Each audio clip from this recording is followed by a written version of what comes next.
comment se remplir les poches de plus d'un demi-milliard sans bouger de son canapé. Dès minuit, l'État français devrait hériter de ce cadeau du ciel qui correspond aux 4 milliards de francs non échangés à la Banque de France.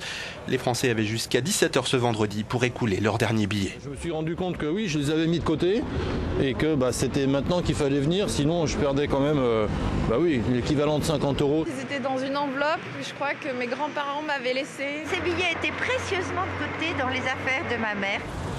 Résultat, là, que des grands jours devant les succursales de la Banque de France des grandes villes où certains ont dû attendre parfois plusieurs heures. Des billets qui ont donc officiellement perdu leur valeur un peu plus de 10 ans après l'introduction de l'euro. Sauf bien sûr pour les collectionneurs à la recherche de billets rares. Beaucoup de gens ont conservé des billets des années 60, des années 70. Les gens ont gardé beaucoup de ça, ils en retrouvent. Et donc moi, je suis là pour les acheter à partir du moment où les gens veulent bien les vendre, tout simplement. Après la France et l'Italie, ce sera au tour de la Finlande et de la Grèce de dire adieu à leurs anciennes monnaies nationales dès la fin de ce mois.